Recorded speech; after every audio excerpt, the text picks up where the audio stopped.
안녕하세요, 안녕하세요. It's Natalia, and if you don't know me, I have been learning Korean for a very long time, like 7 or 8 plus years now. I'm at the advanced level, and I have studied the language in every single way you can possibly think. Self-study, courses, one-on-one classes. I've even attended and graduated from Korean language school here in Korea.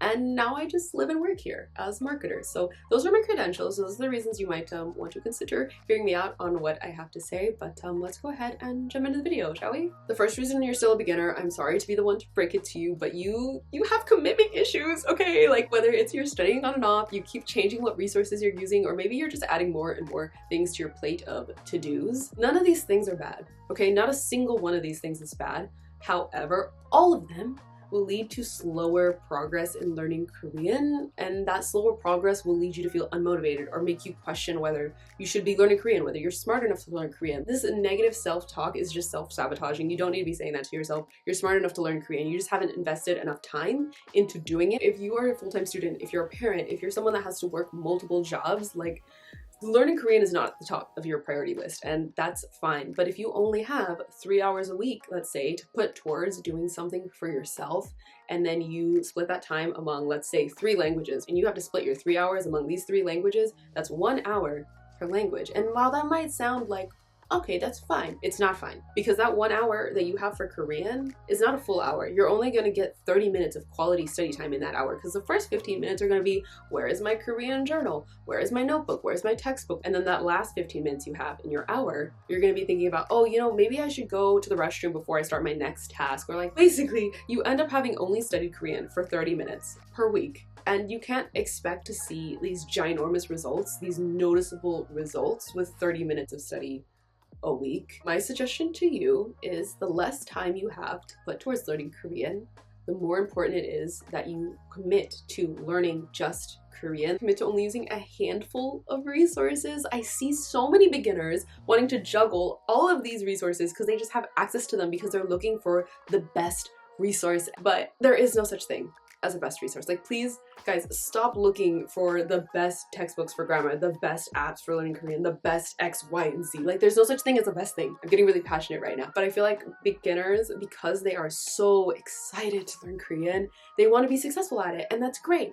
And they turn to like content like this video, and they end up kind of focusing more on how to learn the language than they do actually learning the language. Whatever resource you're using, even if it's not the best one, even if it's the one that gets like the horrible reviews from everyone on Studygram and from people like me, if you actually use it and you finish it, you're still gonna have learned so much more Korean than you will like after having watched my video, this one, or all of my videos. Like, please don't fall down this rabbit hole of how to learn Korean when you should be falling down the rabbit hole of learning Korean. Now, back then I was mainly using textbooks written by Korean universities, and as lovely as they are, they can be very difficult to get your hands on if you live outside of Korea. So instead of recommending a resource that you can't get, I thought I could recommend something that you can have access to no matter where you are in the world, and that resource is Story Learning, which is the sponsor of today's video. Now, if you've heard me talk about Story Learning before, wait, stop, do not skip ahead yet, because I have some new information on their courses that might be of interest to you.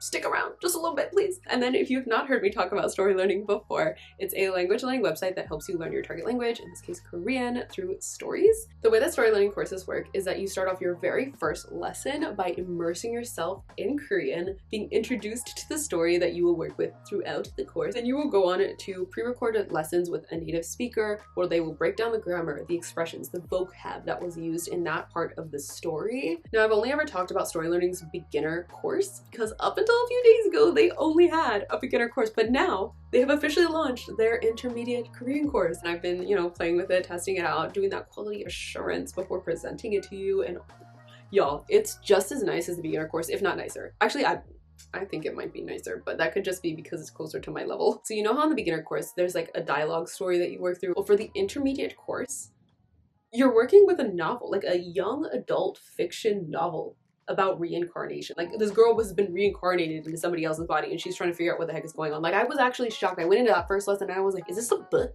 Oh my god, this is a book. Like, they are releasing the chapters of the course, yes, I did say chapters, week by week, kind of like it's a Korean drama. So right now, at the time I'm filming this, they only have the first chapter out. So I can't say for sure, but I'm pretty sure the whole course is centered around this book.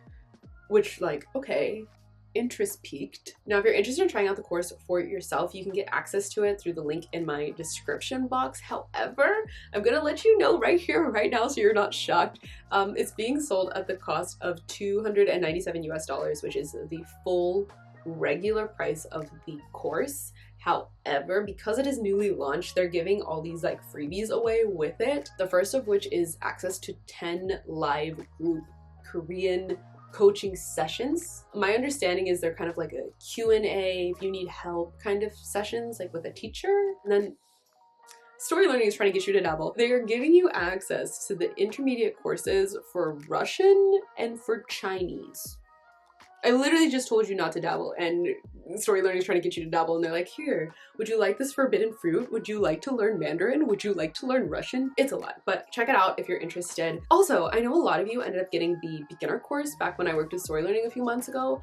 Please leave your reviews of it in the comment section so other people know if they should invest in one of these courses or not. Reason number 2 that you're still a beginner in Korean is that you are so focused on getting to that advanced level, getting to that Korean fluency goal of yours, that you're kind of neglecting that beginner level stuff that you've already studied. Like if Korean fluency was a beautiful skyscraper, you have built your foundation, which is the beginner level, right? And you're constantly trying to add another floor and another floor and another floor because you want to get to that penthouse apartment that is Korean fluency. You're trying to get there so badly that you haven't even noticed that your foundation is cracking. Maybe there was a little pipe that busted. If the beginner level is your foundation, it needs to be as strong as possible so that you can actually get to that intermediate level, so you can get to that advanced level, so you can get to that actual fluent level of C1 or C2 or whatever your definition of fluency is. I know how exciting and honestly satisfying it feels to move on to the next lesson, the next chapter, the next book. Like you feel like you can visually see your progress when you're doing that, but at the same time take a moment to like slow down and look at what you've already studied, to review the grammar, the words, the expressions, whatever, just to make sure that you still remember it, that you can still do it. There are going to be times where something is hard and you might think to yourself like, oh, I'll just learn it through context later, or I'll just come back to it later, because it's hard and you don't want to deal with it right now because you want to move ahead. Which is true, you can definitely look at these things later, you can definitely learn them through context later, but don't use it as a way to procrastinate things that you find hard when it comes to learning Korean, because the more that you do that, the more gaps there are going to be in your learning. It's almost going to be like you're going to try and drive down a road that has a ton of potholes.